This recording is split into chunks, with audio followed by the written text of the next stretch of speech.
I'm JD. Welcome to my channel. Please subscribe, please hit like, and let's continue with this crazy video I've got on this very old 200-year-old pocket watch. So now I've got the balance in there with the bent pivot. So the bent pivot's right on the end, and I've got a J-Cott tool here with a lantern sticking out, and I picked the number 3 size here. So it goes 4, 3, or 5, 4, 3. I think it goes 5, 4, 3. Anyway, it's sticking out of the end, the pivot. It's a super small pivot, but it's bent. I can rotate it here. So I've set this up to rotate it with the hairspring on, which is nice.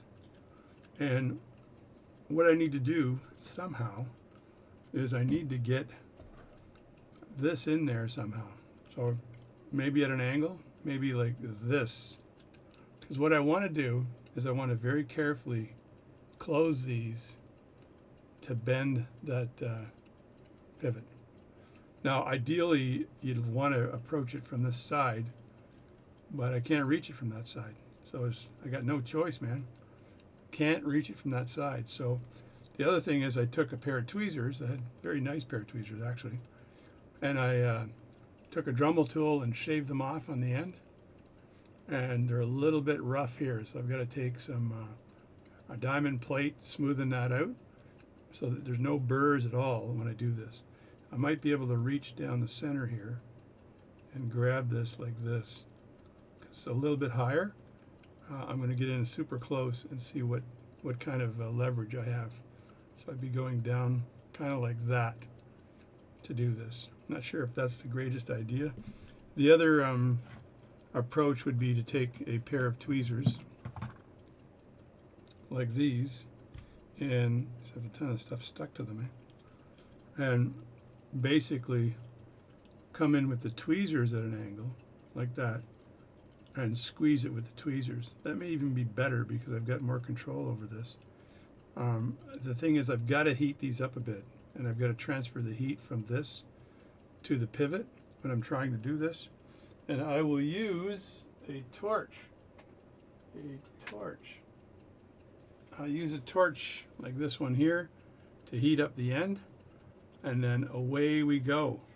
So I think I'll use these, even though these ones I've adapted, but I just didn't realize when I did this that I'd have to do it from the front, and I couldn't get it from the front. So I'm not sure how to approach it from the front. And I don't want to change the lantern here. I tried some other pivot lathes I have, all kinds of other equipment I have, and this seemed to be the nicest, the best setup for straightening out that pivot.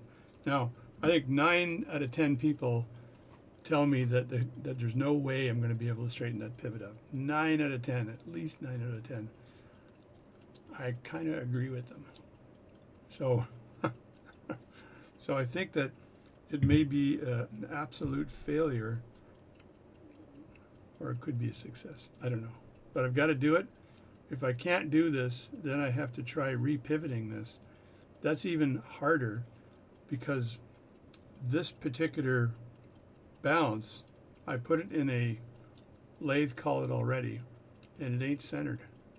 It warbles, or wobbles, wobbles, and so it's not centered. So how the heck do I drill the hole in this if it's not centered?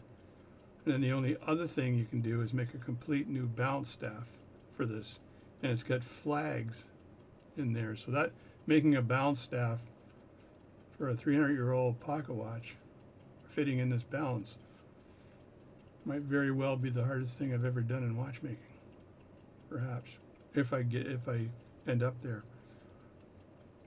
But I'd really like to be able to straighten that pivot out. So I'm going to try doing that. All right, I'm back. I got this thing on my J-Cott tool all juked up, so I'm going to see how well this works and if it will work properly. So what I first need to do is heat the end of the tweezers with my torch and try not to burn my fingers. I'm going to do that. So here we go.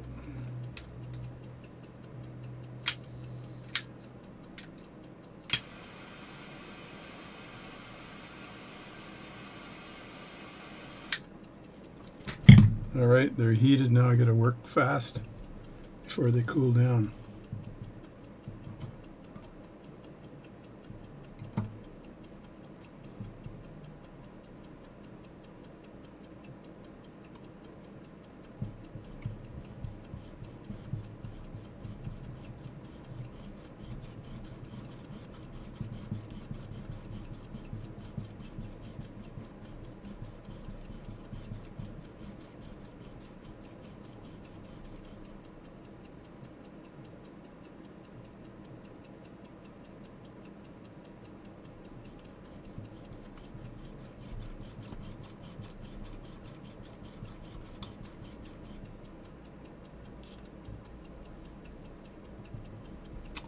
All right, I think all that did was remove the top part of that pivot.